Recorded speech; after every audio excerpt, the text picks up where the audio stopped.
Happy Sunday! Ayan, tinatangin ng hangin yung hair natin. Magpa-plancha lang tayo sandali para medyo gumanda-ganda. Natatakot akong planchain yung buhok ko kasi 'di ba? Galing nga ako sa reband na nasira yung buhok ko. So, sabi nung parlorista, wag ko daw muna siyang painitan, wag kong munang planchahin, and wag kong direct yung blower. So, kasi parang gusto ko siya ngayong planchahin, natatakot lang ako, pero sige, gawin lang natin. Kasi parang gumanda-ganda naman, magkaroon naman ng buhay yung ating buhok. Ayan. Nakaka-recover na kasi yung buhok natin. So, parang gusto ko naman siyang i-pamper na planchahin. So, ayan. Planchahin ko muna and balikan ko kayo. Kasi ngayon hindi kami nagsimba dahil wala lang. So, day off kasi ngayon. So, yung mga suki ko nagte-text sa akin, hindi ko nire-reply. Sabi ko, day off ni Inday! Kaya wag mo na kayo mag-order. Bukas na lang ulit kayo mag-order. Magpapamiss muna ang inyong Inday, garutay. So, ayan. Magplancha muna ako. Balikan ko kayo later. And hello! I'm back, guys. Madali lang naman planchahin yung aking hair kasi manipis lang siya. And maninipis lang yung strand niya. So, kapag naiinitan siya, bigla na lang siyang nagpo-flat. So, ganyan lang siya. Kaya nga sabi ng mga parlorista sa akin, bakit kailangan mo pang ipariban? Simpleng plancha lang, kayang-kaya na ng buhok mo. So, sabi ko, wala lang. Ayoko kasi ng plancha everyday. Kasi, takot nga akong masira yung hair ko. Tapos, sila rin naman ang nakasira. Ang ginawa lang nila, binalik lang nila yung bayad ko. Yung mga treatment, hindi naman nila ginawa. So, ako pa rin yung nagpa-treatment. Since, alam mo yung feeling na nai-stress ka na dahil dahil sa buhok mo, sa nangyari sa buhok mo, dahil syempre lahat naman tayong girls, kaligayahan na natin yung maganda yung ating hair, yung kaaya-ayan tignan. Kapag ka hindi maganda yung ating hair, parang nai-stress na tayo, 'di ba? So parang ganoon yung naramdaman ko. Kaya ginawa ko, pinaggugupit ko siya hanggang sa umikli. Hanggang dito, yan, ginupit ko na siya. Yan. Kasi hanggang dyan hanggang mula rito, hanggang pababa, yung damage ng hair ko. So, sabi naman ng parlorista na nakausap ko, nag-second opinion kasi ko ng parlor, pahabain ko na lang daw ng pahabain. Tapos, kasi healthy naman daw yung root. So, pahabain ko na lang daw siya ng pahabain. Tapos, tinreatment nila ako ng Botox. Ayan, magpabang muna tayo. Ayan, treatment nila ako ng Botox, kaya medyo gumanda-ganda yung ating hair ulit, bumalik, and nagkaroon ng konting buhay. Ayan, may konting, hindi naman siya naglalakad, buhay na, ayan, gumagalaw-galaw na. Kasi nung nariban siya, as in, talagang hindi yan gumagalaw, akala mo, na siya, tegi na siya. So, ngayon, maganda na siya. Kasi gumagalaw na siya. Natatangay na siya ng hangin. Hindi gaya dati. Kahit electric panan mo, hindi siya tatangay ng hangin. Ganon siya na-damage ng reband. So, ngayon, hindi na ako magpapariband ng buhok ko. Paplantsahin ko na lang siya ng paplantsahin. Total, mas safe naman pala yun. Basta, meron ka ring treatment na ginagawa sa hair mo para hindi rin masunog yung hair mo sa init and plancha. Ako kasi everyday naman ako nagki-keratin. Yung keratin kasi yun yung ginagamit ko na pang conditioner ko.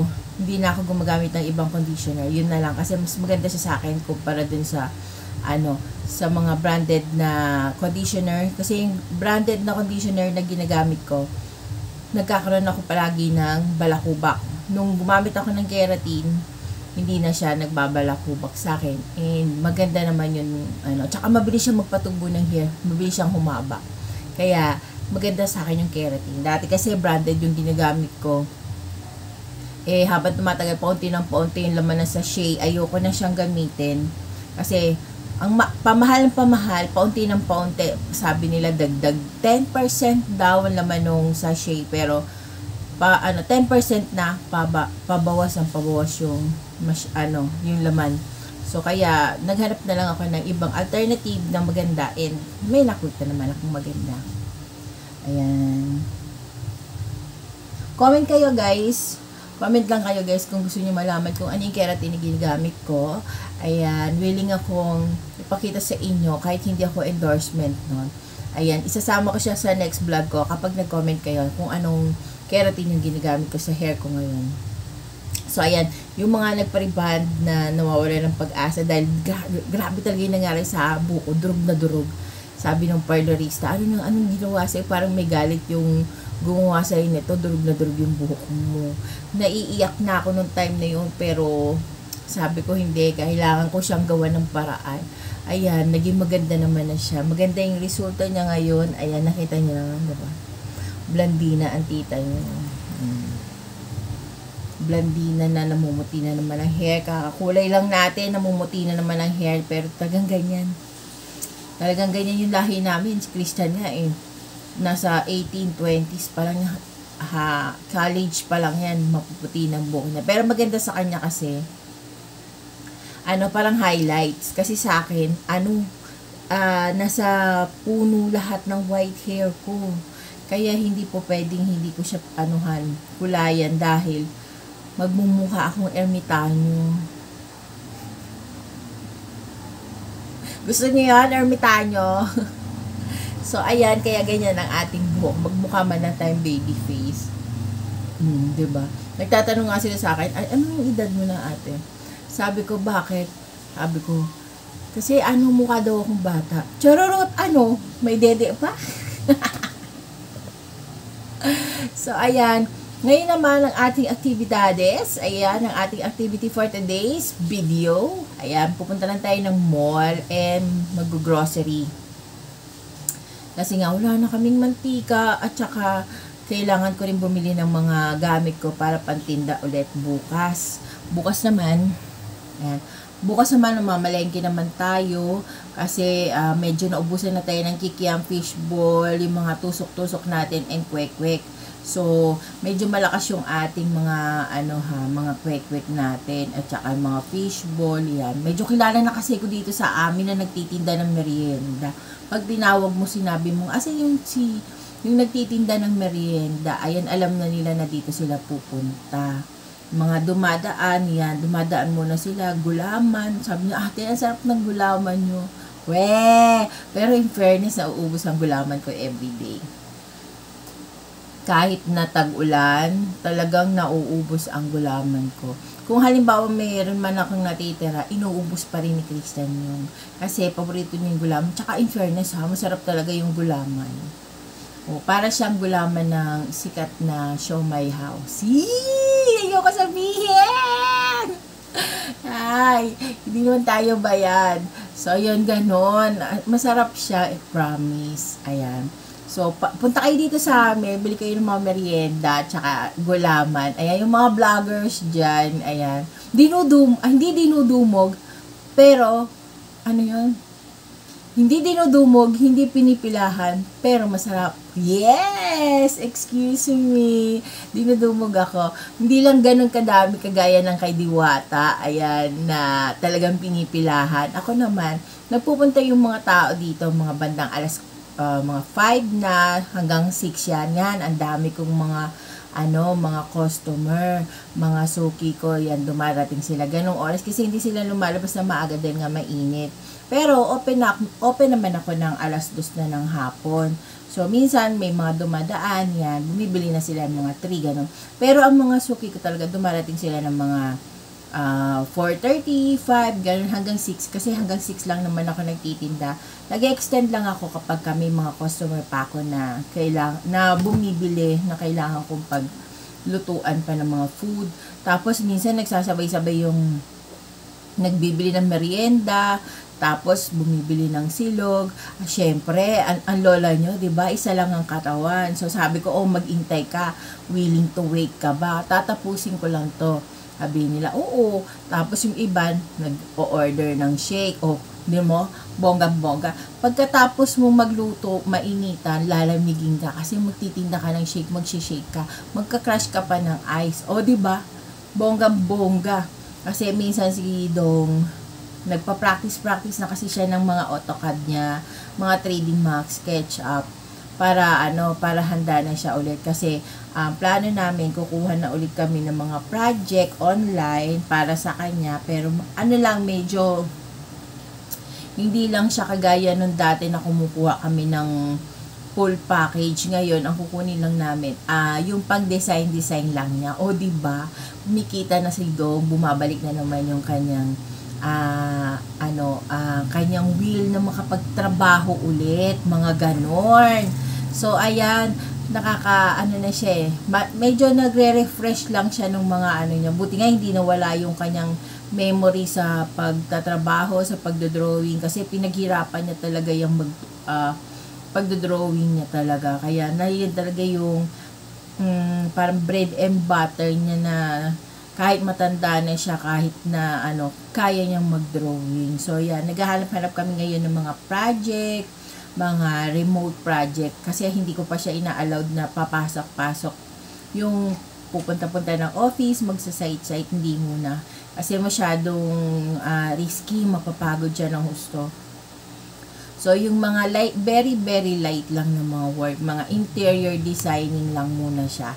Ganon. So, naghahanap pa kami ng mga ganon online, kasi online lang din naman kami nakakakuha ng mga project niya before. So, yun, ganon-ganon lang muna kami hanggang sa maka full recover na siya. Ayan, makabalik na. So, mag-work na ating dudong. So, yan ang ating bagong update. Nagre-refresh na siya ng kanyang mga kailangang gagawin at gagamitin ng mga software sa kanyang PC. Ayan. So, kaya minsan, hindi niya na ako nasasama, hindi na siya nakapag-crush ng ice kasi nga, nagpa-practice na siya. So, ayan. So, mamaya ulit guys, aalis na kami. Magsasara lang ako ng mga bintana kasi baka biglang umulan. Nasa mall kasi kami. So, ayan. Magsa-sideline para si Christian. Katatapos lang niya maligo, magsa-sideline pa. So, ayan. Para raw kumita siya. So, ayan. Di na tayo magsasara. Maya-maya na tayo magsasara. So, ayan, babalikan ko kayo kapag nasa mall na tayo. Magta-tricycle lang kami, hindi kami mag-i-e-bike kasi nung isang araw, may nag-ano sa akin na, syempre mga kaibigan, mga gano'n, na may naguhulihan daw dyan sa may labasan na, na e-bike. Syempre, wala pa tayong rehistro, wala pa tayong lisensya. Yung rehistro, iniintay ko kasi yung, NWOW na, may ibigay sa aming form para yon ipapasa namin sa kung magpaparegister kami, kaya lang wala pa silang sinisend sa amin. So, hindi ko pa siya maparehistro. Ngayon naman yung lisensya ko, naghahanap ako ng maganda at mura na na driving school. Ayan, baka meron kayong ma-refer, yung malapit lang din dito sa amin guys. Ayan, na magandang driving school. Ayan, kasi, pero yung magda-driving school ka, ang ida-drive mo e-bike. So, ayan, bukas, pupunta naman kami ng Barangay Health Center. Ayan, pupunta kami ng Barangay Health Center bukas kasi pangalawang turok ni Dong para sa anti-rabies kasi nakalmot siya nung isang aso namin. Although, naka-anti-rabies na yung aming Shih Tzu, kaya lang, para rin sa safety, kailangan nating ipa-anti-rabies kasi yun yung advice ng doktor na kailangan din daw ipa-anti-rabies si Dong. And medyo naawa ko sa kanya kasi 'di ba yung left part niya is weak. So mahina pa yung pakiramdam, hindi pa ganun kalakas yung pakiramdam. So nasasaktan talaga siya kasi ang turok sa kanya left and right. So hirap siya, masakit sa kanya. Pero yung sa right niya, walang problema, kayang-kaya niyang i-tolerate yung pain.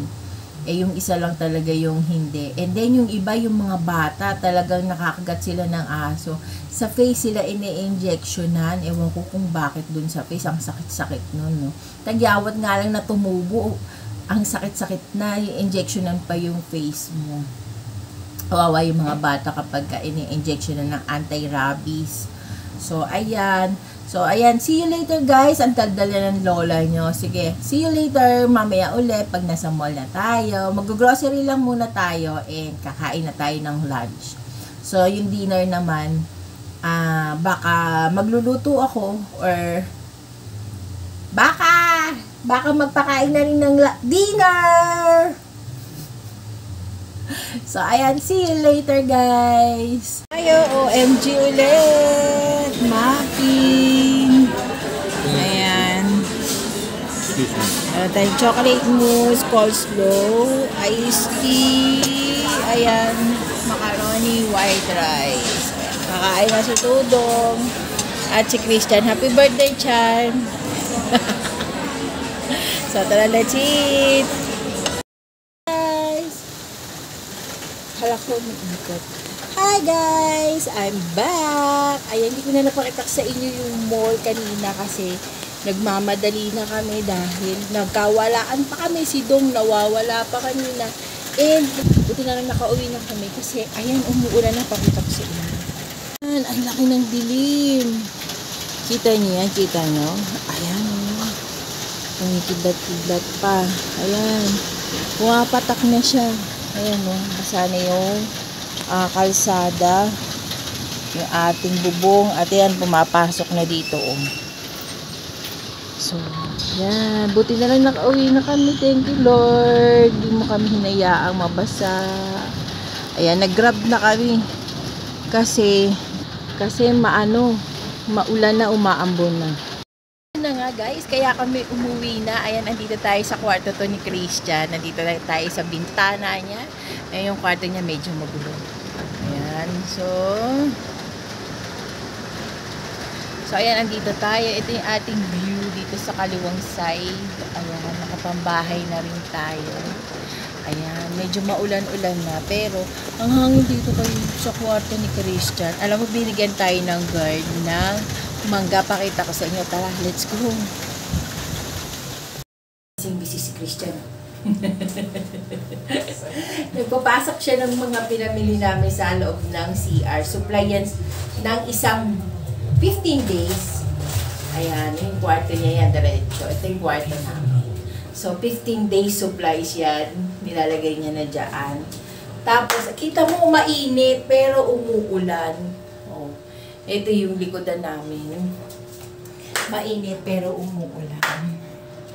Diba? Grabe. Ang init-init. Ang lagkit-lagkit ko na naman. Samantalang sa mall. Lamig-lamig. Ayan, tignan nyo, ang lakas ng hangin dito. Ayan, umuulan. Tumikidlat doon. Makatamaan tayo ng kidlat. So, ayan yung ating solar. Mukhang di na naman tayo nakapag-charge ng solar na ilaw. Ilaw yan sa hallway namin. Papuntang likodan. Hala, naririnig ko yun. So, ayan, bababa naman tayo para ayusin yung mga meat natin na ilalagay sa rep, and then magluluto tayo para sa ating dinner mamaya. So, ayan. Buksan lang natin to para medyo malamig-lamig ng kaunti. Yan, binuksan ko na yung ilaw sa labas. Ito yung binigay na mangganong guard. Ito, ang dami. Manggang kalabaw daw to. Ang dami niyang manggang kalabaw na binigay sa akin. Pag nahinog daw to, ayan. Pag nahinog daw to, masarap. Tingnan mo naman to. Parang may sakit yung mangga. May bungaw. Ito baby mango. Pinipitas nila maliliit pa. Ito malaki na to. Parang baba lang. Ayan. So, madami din siyang binigay, ha. In fairness. Ayan. Ito yung mga manggang binigay nila. Yan. O, ayan. 2, 4, 5, 6, 7, 8. 8 kalabaw, manggang kalabaw. So, ang gagawin ko dyan, papahinugin ko lang siya. And then, masarap siya kapag kahinog na. So, lagay muna natin dito. Sa ating lalagyanan ng gulay. Yan, dyan ka muna. Pahinugin muna natin siya. And may binili nga pala ako na pang namin kasi naubusan ako ng mga pang tinda natin. Bumili na ako ng cheese na big time para sa ating mga ano. And then, ito yung ulam. Pwede nating ulamin. Ayan, veggie nuggets. Ayan, may burger patty rin kami na veggie. At saka, tapa. Ayan, tapa na veggie. Tapa na veggie. Ito naman yung ating mga meat. Ito yung ating pang meat sa ating burger patty. Ayan, bumili tayo ng chicken. Tapos bumili tayo ng chicken breast. Bumili tayo ng pork. Ayan, magmiminudo tayo ngayon. Tapos bumili rin tayo ng spare ribs. Para pagka gusto kong magsigang. Ayan, meron tayong ano, sabaw. Ito naman yung liver. So, ayan, mamaya, ayan yung lulutuin ko. Pero itong iba, ibabalik ko muna sa ref. Ayusin ko muna yung ref namin, yung freezer. Kasi medyo puno siya ng mga paninda natin. So, kailangan natin siyang siksikin para magkasya lahat, mailagay lahat. Tapos, kanina, bago kami umuwi, bumili muna ako ng avocado. Ito, masarap to. May almond nut siya. Tapos, may zabu. Tapos, may graham. Yan. Parang graham avocado siya. So, yun yung binili natin. Hindi ko na kayo na isama kanina sa mall kasi nga, madalian na lang yung ginawa namin. Medyo busyhan lahat. Mabilisan na lang nagalaw. Kaya, ayan. Tapos, kumain lang din naman kami sa aming favorite na Kenny Rogers. So, ayan. Ayusin ko lang muna yung aming ref. Balikan ko kayo maya-maya lang kasi magmerienda muna tayo ng avocadoria. Ayan, avocadoria ng avocado ice cream. Ayan. So, balikan ko kayo. Ayusin ko lang muna yung aming mga pinamili. Matagala ka. Mata. So, ito yung ating avocado ice cream. Ayan, meron siyang almond. Let's eat! Yes.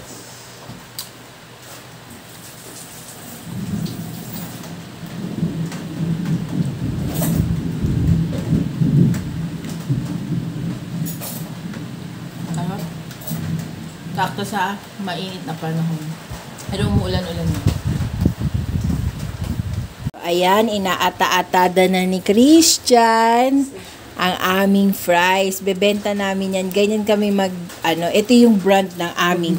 So, ayan yung ating fries. Inaayos na ni Christian para ready na siya. Ready to cook na. Ayan. Ano yan? 70 grams. Yan. So, ata-atada na yan para luto-luto na lang dire-diretso. So, ayan. Hi guys! I'm back! So, ayan. Nagluto na ako ng aming menudo. Pinapakuluan ko na lang siya para lumapot yung ating sauce. Natimplahan ko na rin siya and then ready na rin yung aming table. Ayan, naka-ready na. So, ayan yun na medyo magulo ang ating table ngayon kasi nandiyan yun na yung ating table dyan. Ayan. So, magulo nandiyan kasi ating mga paninda. So, ayan, pakita ko sa inyo yung aking niluto na menudo para sa aming dinner for today. So, pakita ko sa inyo. Tadaan! Ayan, pulang-pula siya. Medyo papalaputin lang natin siya ng konti. Pamamantikain lang natin ng konti. Wala yan taba. Puro lang siya meat. Ayan, hindi ako bumili ng menudo na may mga taba-taba. So, ayan ang ating menudo, ang ating dinner for today. Ayan. So, ayan, dahil medyo gabi na and late na rin naman. So, mag-e-end na rin tayo ng ating vlog. Ayan. Kung hindi ka pa nakapag-subscribe sa aming YouTube channel, please do subscribe to our YouTube channel and hit the bell notification para lagi kang updated once na meron akong bagong upload and bagong update sa ating stroke rehabilitation, stroke journey, stroke survivor para sa ating Dudo. So, ayan. Thank you for watching, guys. Keep safe. Bye! See you on our next vlog.